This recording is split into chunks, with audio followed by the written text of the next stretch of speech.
힘써야 할 일이라는 제목으로 말씀을 드리고자 합니다. 세계관이라는 게 있는데 그것은 우리가 세상을 바라보는 눈에 관한 이야기입니다. 우리가 이 한 해를 시작하면서 새해 같지 않는 느낌, 꿈을 꿀 수 없겠다는 느낌들을 사회적인 현상으로 느끼고 있습니다. 그런데 우리가 기도하고 영적 눈으로 이렇게 느껴보고 또 주님의 마음을 읽어보면 올해가 더 큰 은혜가 있겠구나, 회복의 은혜, 축복이 있겠구나 하는 그 영적 느낌과 기대감을 갖게 합니다.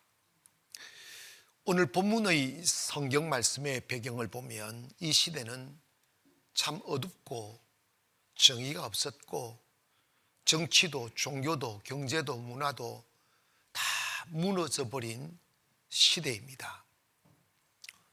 종교가 빛이 되고 길을 제시해야 되는데 종교가 타락해서 모두가 탐욕을 탐닉하고 진리를 외면하며 지금 우리나라가 그렇다 편가리게 하고 네 편 내 편 같고 도대체 발 내딜 곳이 없을 만큼 세상은 딱딱했습니다. 모두가 다 나라는 로마의 식민지가 되어 잃어버렸고 그리고 종교의 자유도 없었고 예수님이 이 땅에 오시어서 구원의 말씀을 전파하셨어도 그 예수를 전하지도 말하지도 못하게 하는 그 억압 속에 살아가는 시대였습니다. 그러니까 생존하려면 어둠 앞에 머리를 숙여야 하는 현실이었고 거짓과 동조해야 되고 기득권 세력에 들어붙어야 밥이라도 먹고 사는 가장 어두웠던 시절이 바로 오늘 본문 말씀의 배경입니다. 그런데 놀라운 새바람이 하나 일어나기 시작했어요.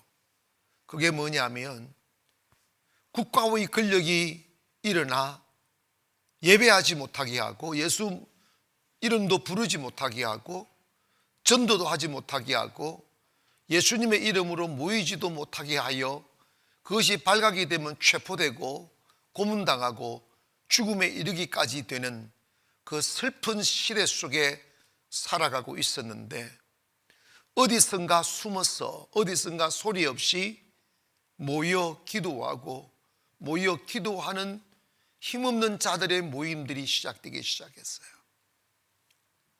그들은 세상의 권력의 어둠을 이길 힘도 없었고 불의한 권세와 맞닥뜨려 싸울 칼도 없었습니다.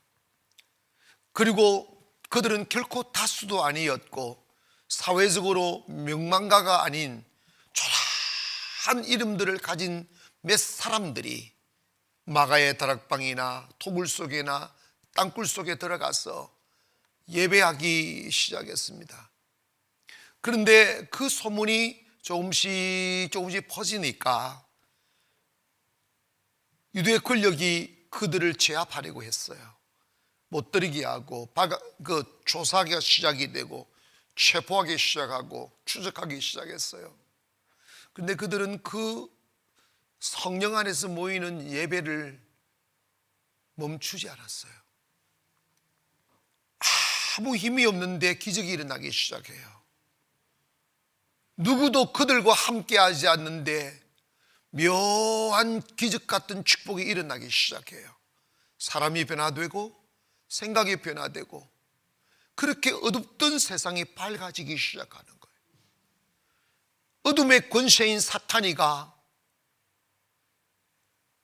세상의 권세 잡은 자들을 엎고 세상을 다 칠흑 같은 어둠으로 바꾸어 놓았음에도 불구하고 힘없는 자들에 의하여 들려오는 소식들을 들어보면 어디선가 모를 희망의 공기가 느껴지는 거예요.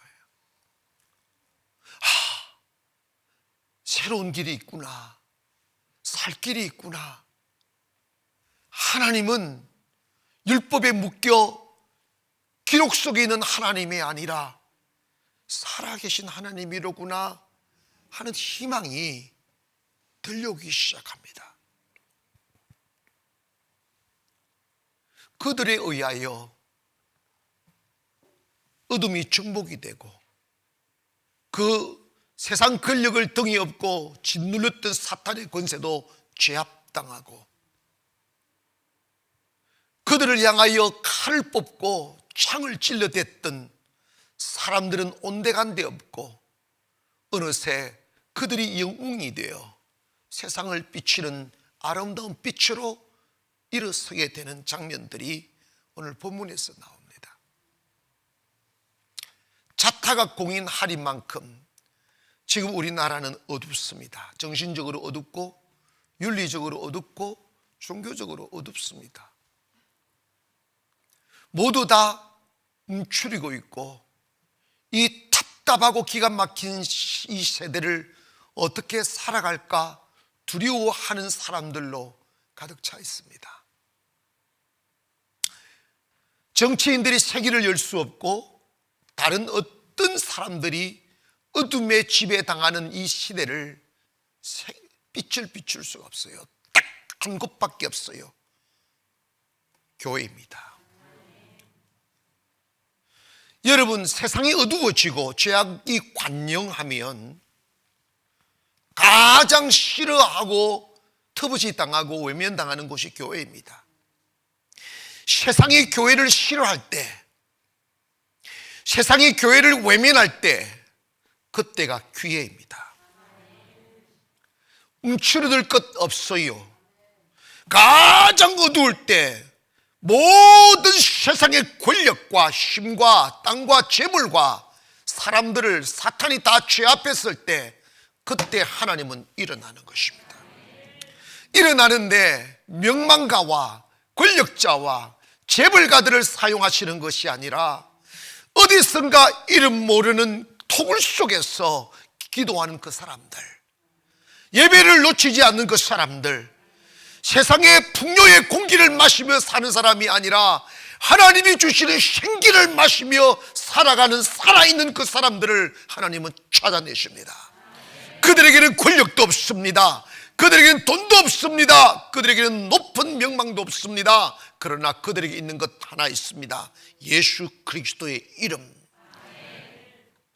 이제 우리 한국 교회가 풍요를 탐닉하다가 꼭 가져야 될 영성을 상실하고 하나님에 대한 뜨거운 사랑을 잃어버리고 있습니다.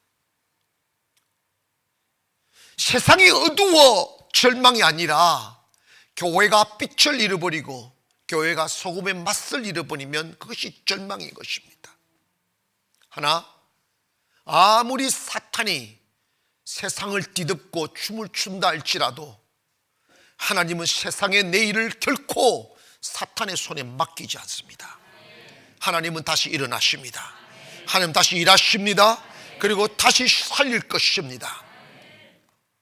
때문에 우리가 이 성경 역사를 보면서 가장 어둡고 타락한 시대에 살아가는 우리가 이 세상을 어떻게 다시 살리고 회복할 수 있을까?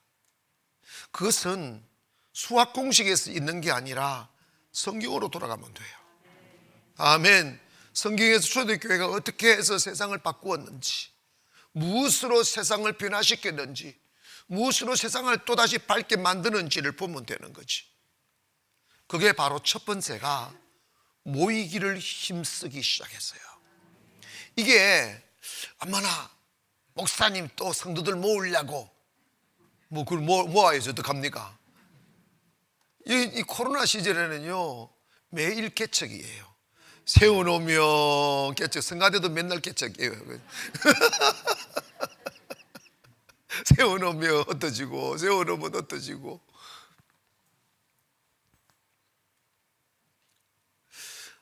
본문 2장 46절에 보니까 날마다 마음을 같이하여 성전에 모이기를 힘쓰고 한번 읽읍시다. 시작. 날마다 마음을 같이하여 성전에 모여. 이게 초대교회 당시 나라 잃어버리고 어둠으로 가득 찬 세상을 살리는 첫 단추가 날마다 쪼개진 마음이 아니라 마음을 같이하여 모이기에 힘씀이 세상을 바꾸는 첫 단추였어요. 아멘. 하나님의 영은 쪼개는 영이 아니고 모으는 영이에요. 하나님은 공동체입니다. 성부, 성자, 성령. 사탄은 갈라놓아요. 지난주에 제가 이 시대는 나노 사회가 된다고 말씀을 드렸는데 쪼갭니다. 이게 가정도 붕괴되고 개인 그러니까 요즘 새로운 신조어들이 많이 생겼잖아요. 그게 뭔지 아십니까? 혼밥. 나는 혼밥이 뭐냐 했더니 비빔밥인 줄 알았더니 비빔밥이 아니고 혼자 먹는 밥을 혼밥. 말도 잘 만들어내. 그러니까 아닌가 다를까 요즘 고속도로 휴게소 가면 밥 먹는 데를 칵칵칵 찔러서 구석에 처박혀가지고 동물 속에 들어가서 혼자서 밥 먹고 있어요. 꾸익 집어넣어요. 저도 한번 그렇게 밥을 먹어봤어요. 그러니까 그 느낌을 느껴봤어요. 느껴봤더니 이게 혼밥이구나 하는 걸 알게 됐어요.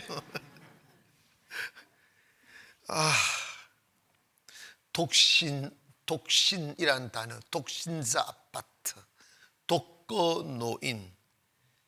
그 다음에 여러분 1인 사업체까지 생겨났어요. 참 혼자. 그런데 여러분 말세에 사탄이가 영혼을 죽이고 어둠의 자녀로 만드는 방법이 뭐냐면 모이지 못하게 하는 거예요. 여러분 기억하세요. 세상을 바꾸려면 하나님의 사람들이 모여야 돼요. 그래서 모여서 예배해야 돼요. 저는 이 지난 2년간 교회 목회를 하면서 이 코로나 기간에 예배를 지켜내기가 정말 어려웠어요. 너무 마음이 불편했고 요즘은 단련이 돼서 이러지만 처음에는 얼마나 겁을 주는지. 제가 왕대포인데도 이 왕대포도 마음이 좀 그렇더라고요. 그래서 제가 무슨 결단을 했느냐 하면 내가 예배를 드리다가 코로나 그 당시 마음은 폐쇄 이런 소리 많아서 교회 폐쇄되고 교회 망해도 나는 예배 드리다가 망하면 난 망하겠다 이 생각을 하고 계속 간 거예요. 근데 여러분 봐봐요. 이런뿐만 아니라 여러분 신앙생활 하면서 예배를 지키는 것보다 힘든 건 없어요. 많은 유혹이 있어요. 꼭 예배 시간만 되면 배가 아파요. 그리고 꼭 나 오늘 이번 주부터 교회 가야지 이러면요, 안 가던 사람이 교회 가려고 하면요 10년 동안 연락도 없었던 사람이 찾아온다. 하여간 사탄의 강교한 장난들이 정말 많아요.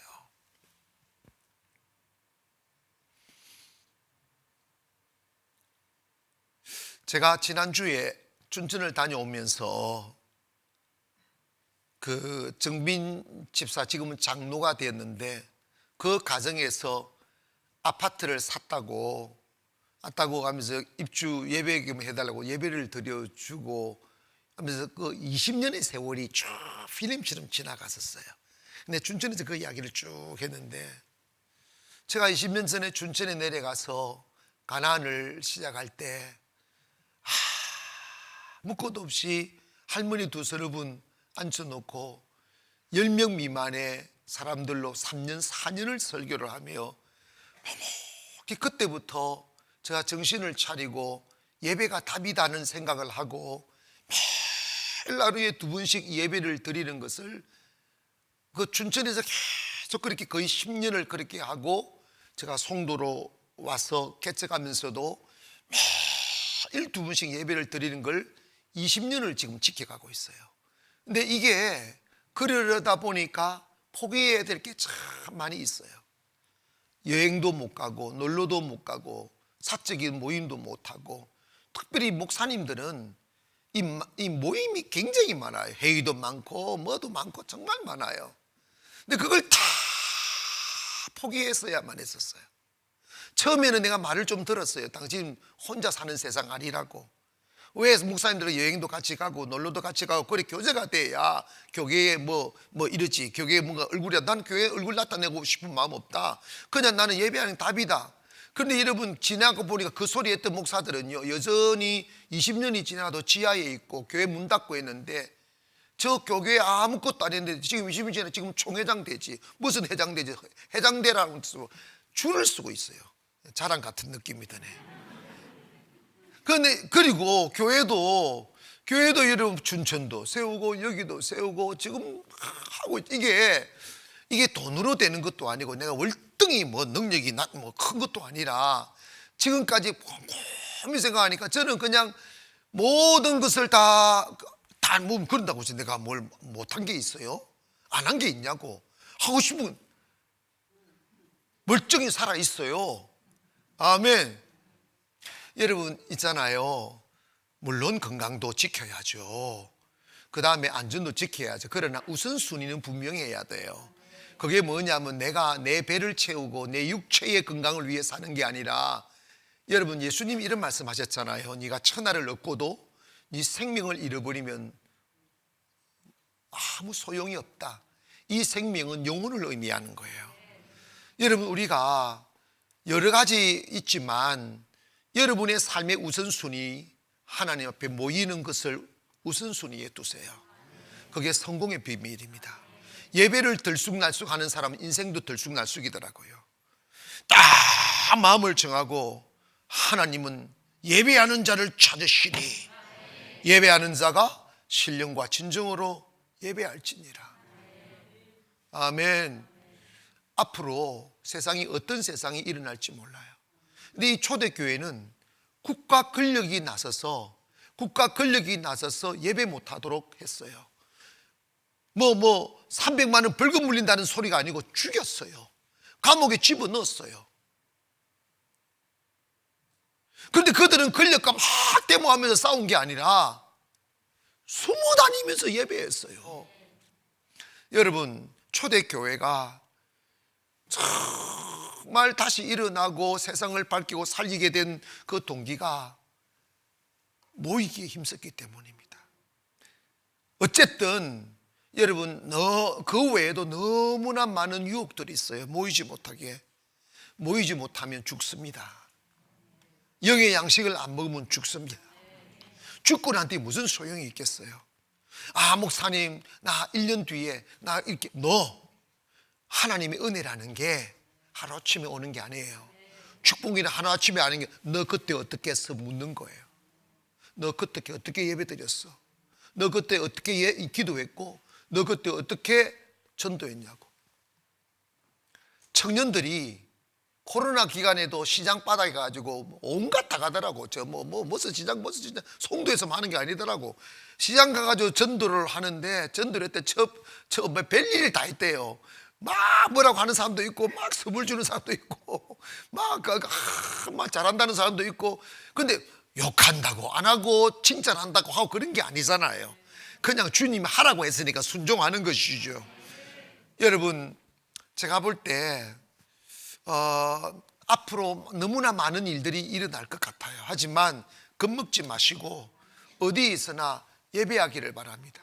여러분, 여러 유혹들이 있고 시험들이 있을지라도 어떻게 하면 내가 모여 예배할 수 있을까? 이 고민 좀 하시기를 바랍니다. 이 시대에 정말 필요합니다. 왜? 내 영혼이 살아야 주님 역사하시니까.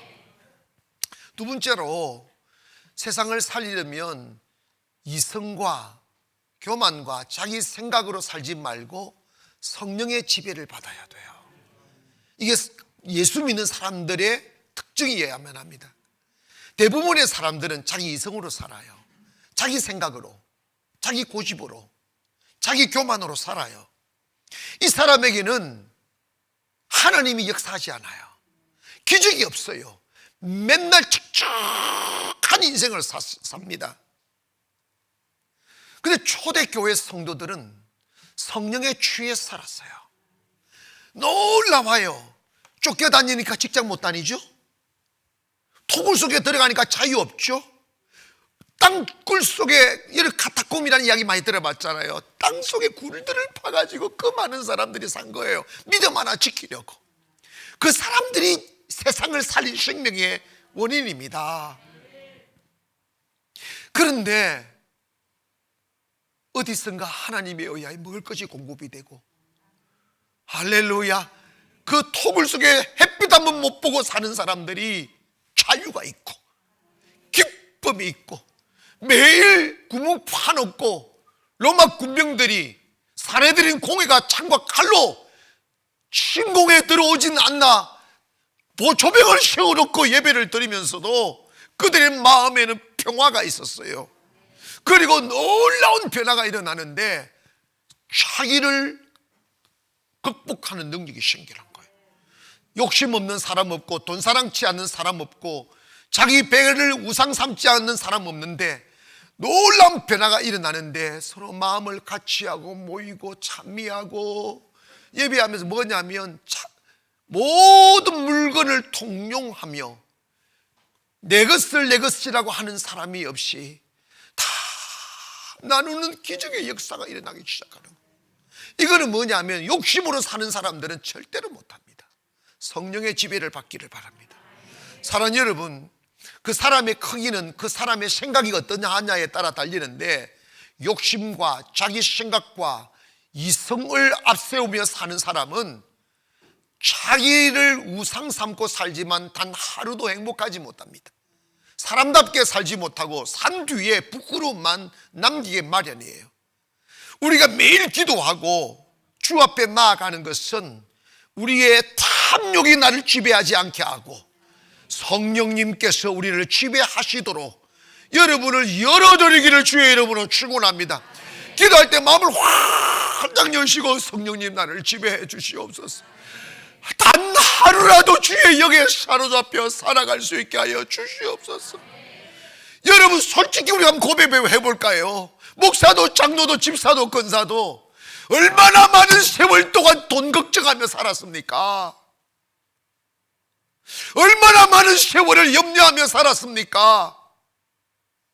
그런데 그 돈 걱정과 염려의 속에 무슨 거룩함이 있고, 거기 무슨 하나님이 계시고 무슨 아름다움이 있냐고요. 다 자기 손해볼까봐, 자기 배고파질까봐, 자기 가난해질까봐 두려워하는 것 아닙니까? 다 배를 신삼은 거예요. 그런데 더 억울한 것은 그 많은 밤을 지새우며 근심으로 떨고 달팽이 잠을 자며 근심하며 한밤을 지새워도 남는 게 아무것도 없어요. 여러분 있지 않습니까? 성령 지배 받으니까 두 가지가 나타났어요. 자유와 풍요가 나타났어요. 기적이에요. 다 나누었는데 어디선가 하나님 또 채워주시고 또 태워주시고, 예수 믿는 사람은 하나님의 은혜로 사는 것입니다.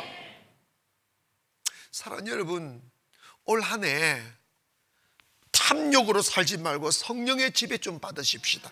성령님 나를 지배해 달라고.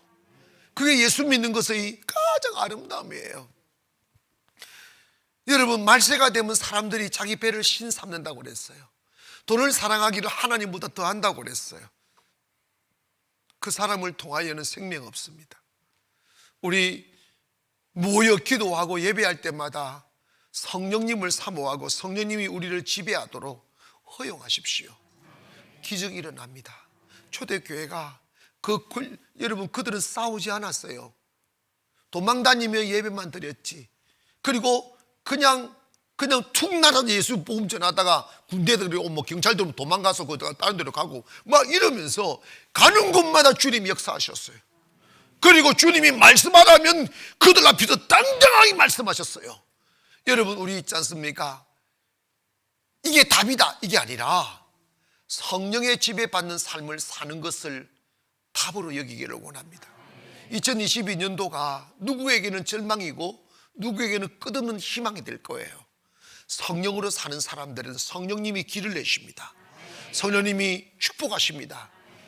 채워주셔요.